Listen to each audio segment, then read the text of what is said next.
Hey, I'm Jason Wood, the VA Loan Guy and host of the Armed and Ready podcast. Please come and check out this exciting episode we have for you.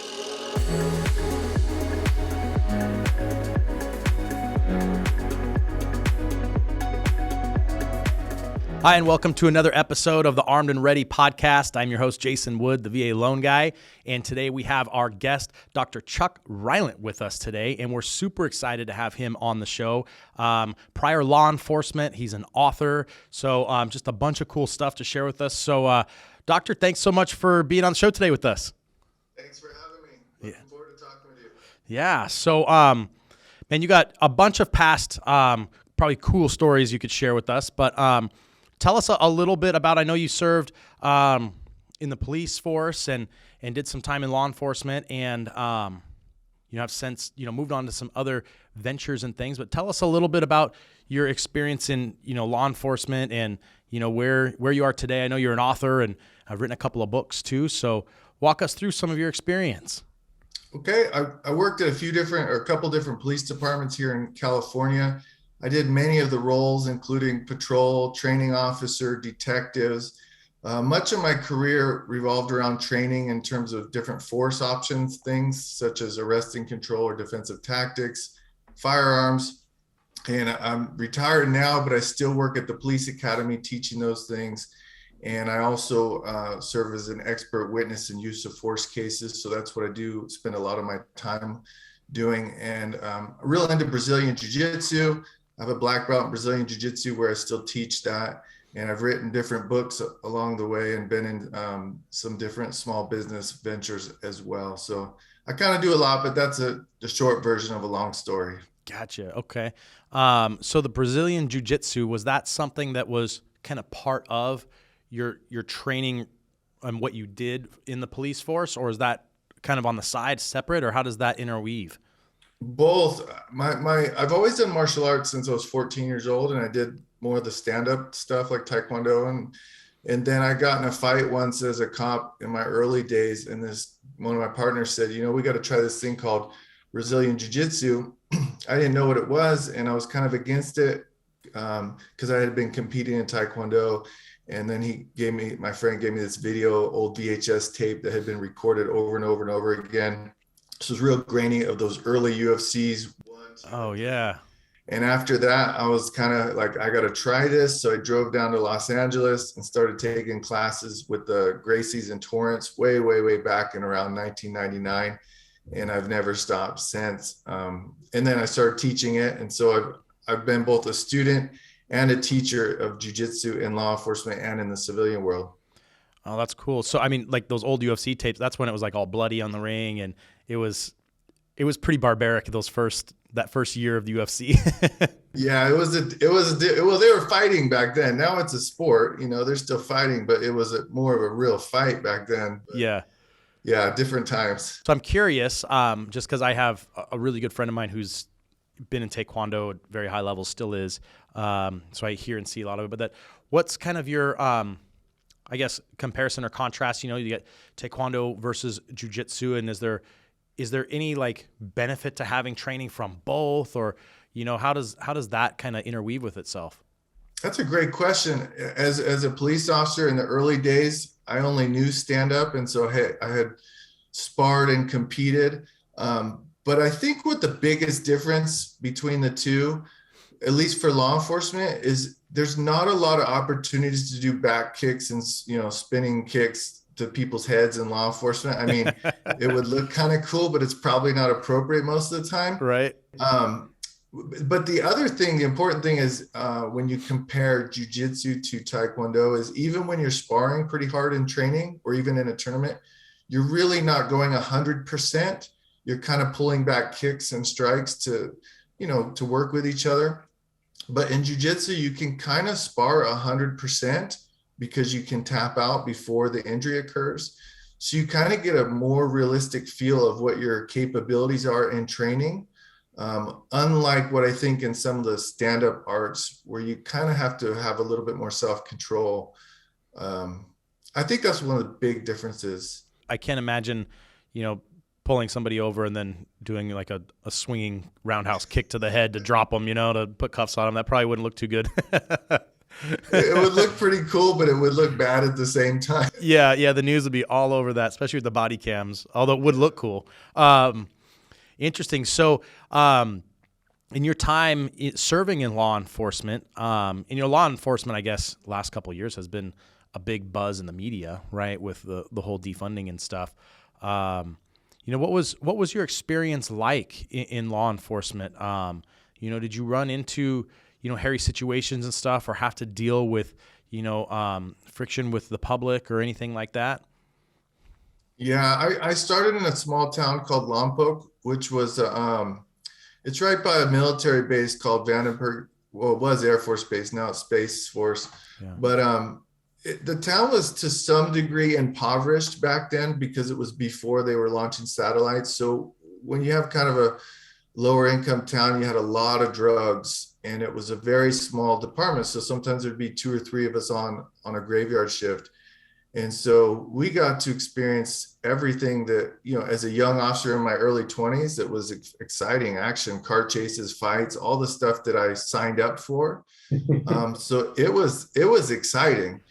It's different times now. Like you're not even allowed to do car chases anymore, but it was every night we got into something. So everything that you see in a TV movie, we got to do. It just didn't all happen in 1 2-hour shift. It happened over the course of weeks and months. Right.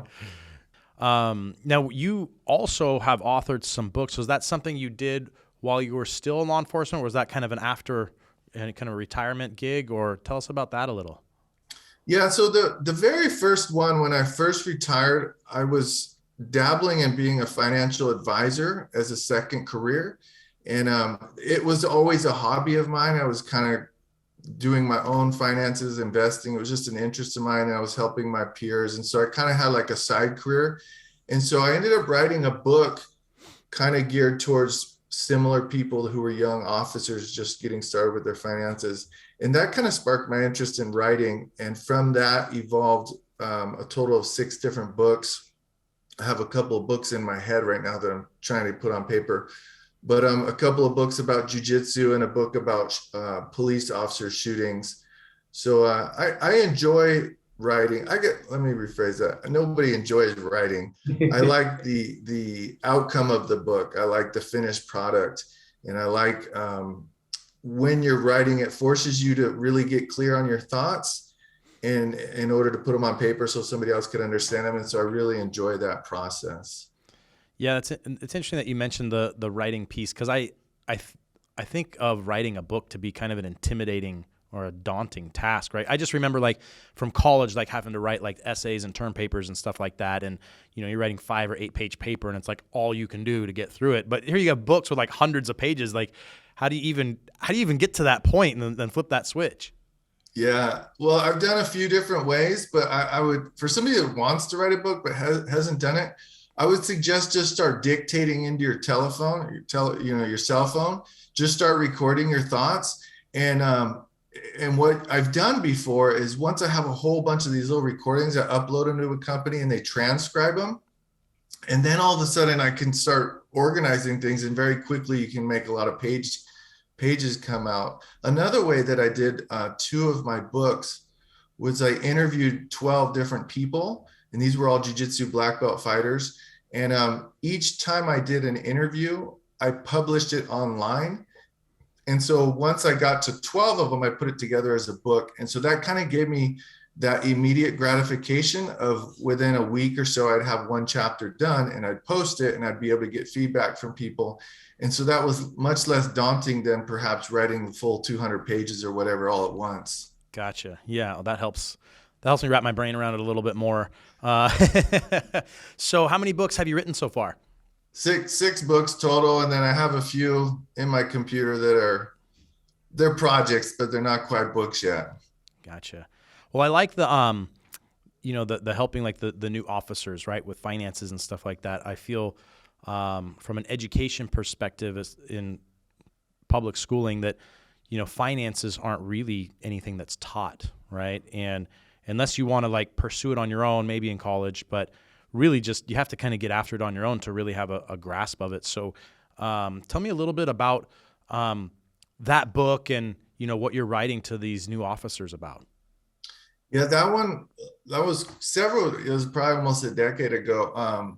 What I did with that book was I thought, okay, who doesn't read personal finance books that needs it, right? The average person, they're not interested in it. So how could I write it in a way that it would be interesting, but yet also educational? And so I wrote a story.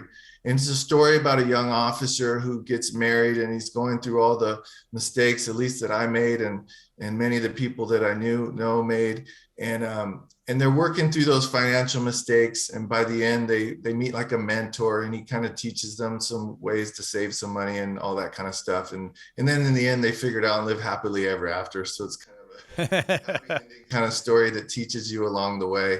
So the idea of using story in writing, I think, is super important, for both the writer and for the reader, because it's a little more entertaining and you retain things better that way.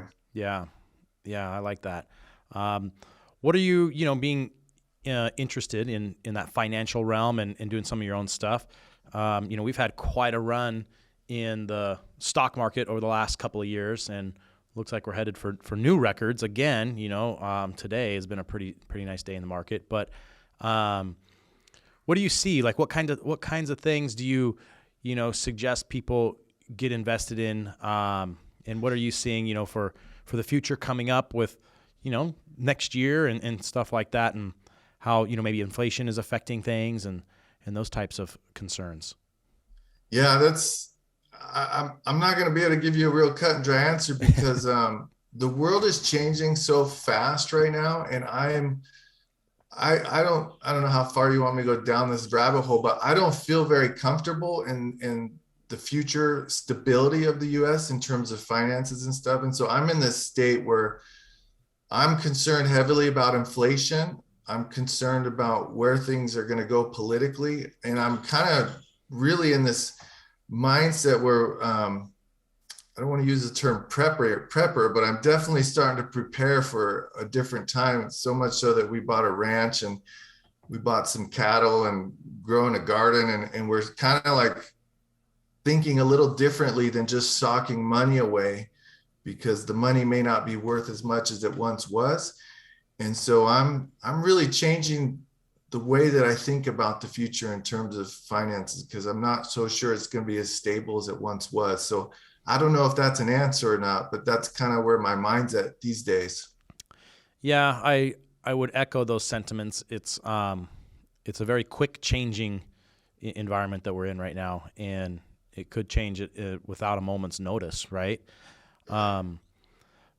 What are you doing, with finances outside of, starting kind of your own ranch and stuff like that? Or what are you advising, if you had that young officer who's like, okay, well, I don't have a lot of money and a lot to do with, but I need to start doing something, right? What kind of tips and tricks would you give somebody like that? Like today, my advice 10 years ago would be different than it is today. And today, my advice would be, and it's what I'm doing in my life, is to start thinking of ways to have multiple streams of income that aren't all dependent on one thing. And as an example, somebody invests their whole life into becoming a nurse, and then all of a sudden they find themselves unemployed because of their individual choices right now. And so I'm trying to find multiple ways to have income, which includes educating yourself in different areas to where that you're not fully dependent on, say, a pension from law enforcement or military or whatever. Is to start thinking of different ways that you could earn income that are very, very different from each other. So you look at what I'm doing today is I have my consulting business still. I'm still teaching at a police academy. I'm doing expert witness in courtrooms. And I'm always trying to find different ways to generate revenue that aren't interdependent. So a lot of people, for example, if you're in police work, your income is driven solely by your regular paycheck. And then if you need more money, you go work overtime. Well, that means 100% of your income is all dependent on one source. And if that source goes bad, it could put you in a bad situation. And so that's my advice now, is to really look for ways to educate yourself in different areas and find ways that you can generate revenue regardless of what's happening in the political world. And then the same thing for your investments. Don't just put all of your money into one basket. That's an old cliche thing, but it's really important now. If all of your money is in just one thing and that one thing goes sideways today, it could really be devastating. If you look at an example in history, people that worked for Enron, they were employed by Enron and their retirement was in Enron stock. When that company folded because of corruption, they lost their retirement and they lost their employment. So it's diversifying your skills, diversifying places where your money is and where your money's coming from. That's where I think is the most important today. Yeah, I think that's really sage advice. And in that diversification, and maybe you can throw some examples out there, real estate could certainly be an example of that. And obviously there's some different investments that can provide some dividends and so forth. But I think more what you're referring to are, other kind of like side businesses and things that would produce some revenue, right? Yeah, side businesses including, so for example, I used to have more, say, cash, for example, but we decided to liquidate some of that cash and invest it in this ranch that we're living in, because that ranch provides us a couple of things. Obviously a place to live, but it also is potentially going to create a source of income where we have some cattle and some other things that potentially could generate revenue. So I'm concerned about inflation. It's not even a concern. It's already here. It's just a matter of how much it's going to be here. And so looking at things that that will be less affected by future inflation, that to me is an important factor right now. Yeah. So, being able to provide things that people need, like, for example, like food, right? Which is, Right. Where cattle comes in, right? So Right. being able to provide that, people are going to eat regardless, inflation or not, people are still going to eat, right? They're, Yeah, yeah. And part of it is, maybe none of these things come to fruition, even though they already are. We already have some shortages. We already have some inflation, but maybe nothing really bad goes. Well, then we're going to have really good barbecues, so there's no real harm in it, so I'm trying to look at ways to diversify what we're doing without going off the deep end at the same time. Yeah. Yeah, absolutely. No, I think that's really smart. So tell me a little bit about, just working in law enforcement. It's funny when I drive on the freeway and you see some guy going crazy like he's on a racetrack. You're like, where's the cop when you need him? But I'm sure you have plenty of stories, and we'd love to hear an interesting story of maybe some time when you served that you can share, anyways, if you have any. Well, like I said, today is different than back then. And so back then, it was encouraged and desired by the public and my peers and supervisors to go out and look for people that were breaking the law, somebody who's burglarizing cars or selling narcotics. We were encouraged to go look for them at 4 a.m. and pull them over on their bikes and their cars and make an arrest and put them in jail. That's what I was taught to do. That's what I want cops to do. And in that, people sometimes would resist and they would fight the police. They would get in car chases, you get in foot chases. And that was fun times. I enjoyed it because it was challenging, it was scary, it was exciting. But it was also, we're not in that time anymore. And so it's not as accepted. So back then, for me to be chasing somebody that had just committed a robbery and jumping over fences and ending up in some backyard in the middle of the night and getting in a fight by yourself and then prevailing and arresting him and putting him in jail, that was rewarding. Nowadays, officers, from what I'm hearing, understandably so, they're not making those arrests. They're not pursuing those people. They're more apt to just kind of look the other way, do the bare minimum, because they're not getting support from the public, from the courts. And if they do make the arrest and risk their lives and livelihood, the person gets released immediately. They don't even book them in jail. And so it's a very different world today in law enforcement. I don't know if that answers your question or. Yeah, no, I think it's interesting to hear the disparity between when you were serving as to where we are today, because there is so much scrutiny on the police, and how they handle situations and stuff. And then, as you mentioned, they're not receiving that support, right? It's, it's like, what's the point in arresting the bad guy if they're just going to release him? There's no sense in, a deadly car chase or, the risk that goes into that if there's, it's pointless to do it in the first place, so you put him in cuffs, high five. But if there's no punishment, there's no penalty for it, then, it's not worth that risk. I think it's a shame that we're in that state, but I think a lot of it has to do with kind of technology and social media and video and kind of where things have progressed to kind of in the digital realm that's brought so much more visibility, I guess, to kind of the more detailed part of that work that wasn't as visible like when you were serving, right? You weren't running around with body cams. And the body cam now gives some attorney the ability to, interpret the law a particular way. And all of a sudden, that cop is like, I was just doing what I was trained to do. And now all of a sudden I'm looking at, I can't provide a living for my family in the only thing I've done. Right. And so it really is a catch-22. It's tough because we want, and I'm with you, we want like our police to be doing all those things, right? Like just as you had mentioned, right? And chasing down the bad guys and doing that stuff. But they're really put in quite a predicament now. And you have well, but there's two sides of it too. That is one side that we agree on. But the other side too is the videos and stuff have revealed some less than ideal behavior from officers or maybe bad behavior or mistakes. So you look at George Floyd, for example, up to a certain point in that scenario, watching it, I'm like, okay, it looks pretty fine. But then after a while, all of us watching be like, dude, the guy's unconscious. It's time to now shift gears. And so some of this is good outcome, right? Meaning it's good that attention is being put on either officers who make mistakes or the few bad officers. I think those are very rare, but they do exist. So there's a good side to it too, right? And that the more publicity, that means the industry has to improve.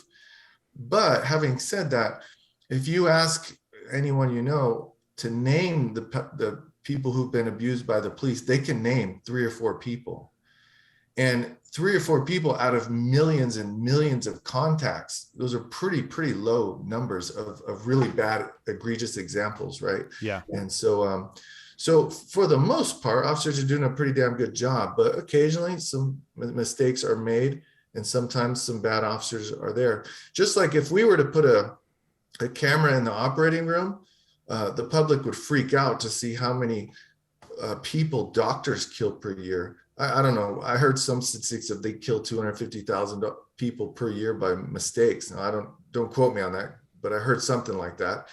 And so every industry makes mistakes and has less than perfect people. But overall, officers do pretty good. And it's definitely a downside the way society's heading, but there are some good in it that the industry has to improve as a result. Yeah.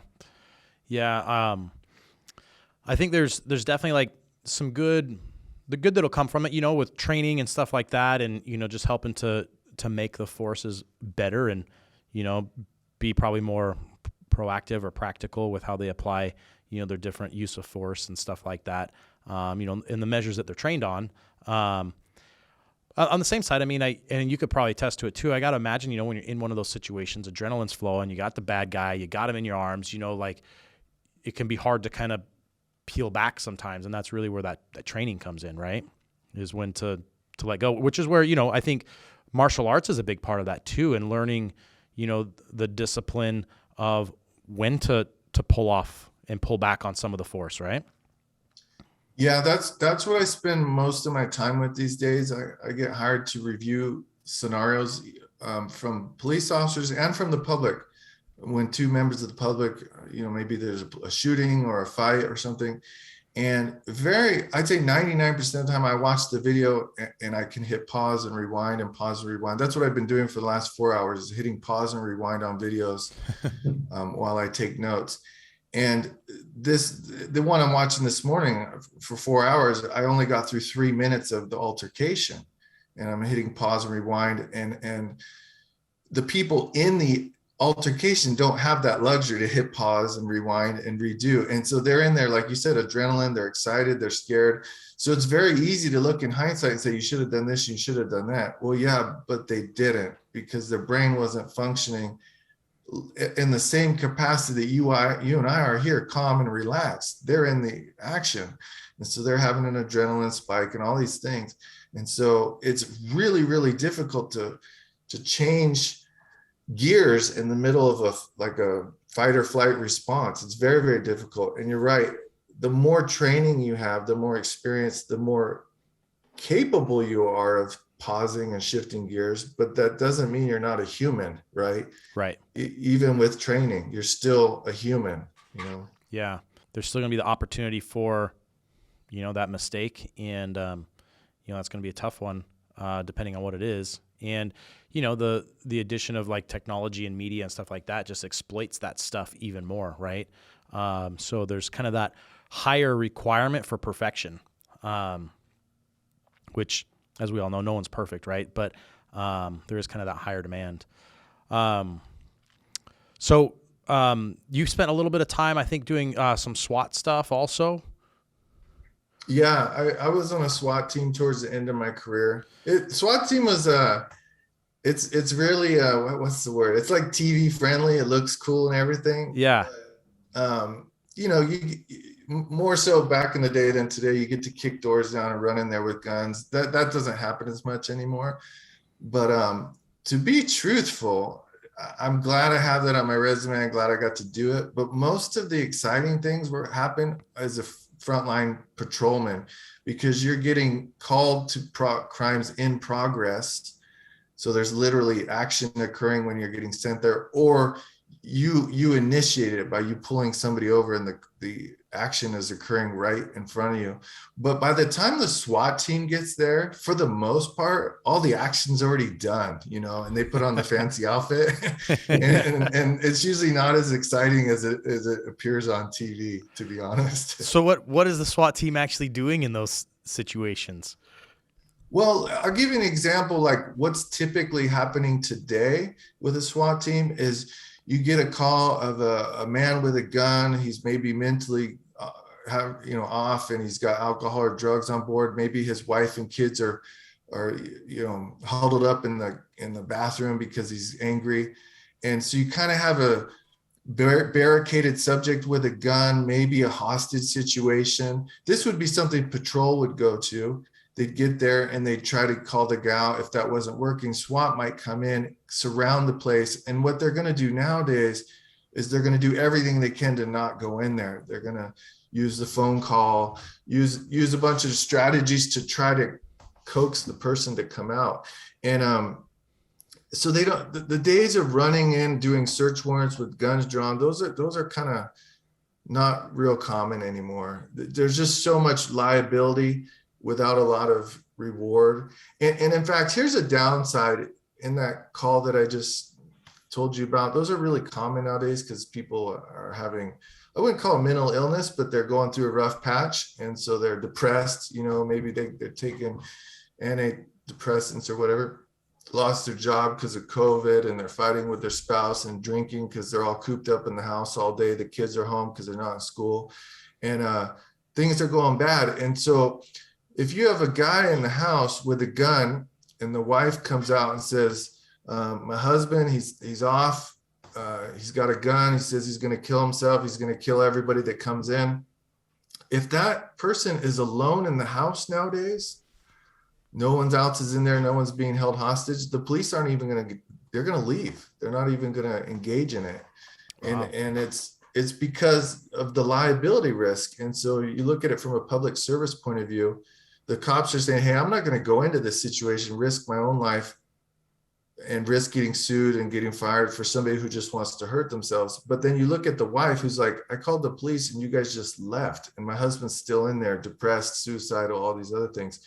And so this effect from society is not just about arresting bad guys and putting them in jail. It's also people aren't getting the help that they might need. Yeah, I didn't think about that, but that's a really prevalent scenario, I would think, today, especially after, the lockdowns and stuff that we recently had. But in the old days, the SWAT team would have kicked down the door, rushed in there, and maybe shot him, which is a bad outcome too, right? Right. And so that's what I'm saying. Things are, I'd say, less exciting for SWAT teams. They're not doing those things, but it's for many complicated reasons. It's got to be tough, I think, for recruiting right now for the police forces around the nation, right? I mean, you have all that we've just talked about, and then you have kind of this movement in certain cities and stuff of, defund the police, and now it's like mandatory, vaccinations and things like that. So it's got to be, I think, a pretty big challenge right now for police forces to staff up in certain areas, right? Yeah, it's a huge problem with every department. I know recruiting and retention is such a problem for many reasons. One, like you said, there's reasons why they wouldn't want to join in terms of the public perception. It used to be kind of prestigious, I think, at least I thought so, to be a police officer. You were respected amongst the public. The second thing was the retirement was really, really good, at least here in California. And so some people might join for the action and then they'd stay for the retirement. And now the retirements are getting to be similar to the public sector. They're not as good of retirements as they used to be. So cops are like, why? I've already worn out the excitement of the job. So why don't I just go do some other job, become a real estate agent where I'm not risking my life. I'm not worried about getting shot at. I don't have all this stress and adversity. And so they're having hard times retaining officers. They're having hard times hiring them. And then when they do hire officers, a lot of times they have to some degree, lower their standards of who they hire. So these people don't have quite as good of backgrounds as maybe in the past because they don't have as many high quality people applying. And when you lower the standards to fill bodies, you're going to have more problems in the future. Yeah. And so it's a big problem that I'm not sure is going to work itself out in the short term. Yeah, that's a long-term issue for sure. Awesome. Well, Doctor, I want to just thank you for your time today and sharing your story with us and this great conversation. We really do appreciate having you on the show today. Oh, thanks for the chat. I enjoy getting to talk with you. Yeah. All right, Doctor. Well, thanks, everybody. We appreciate you on this episode, Chuck. Thanks so much. All right. You take care. You too. Bye. Thank you so much for checking out today's episode. If you have any questions about the guests on the show, please reach out to me at valoanguy.us.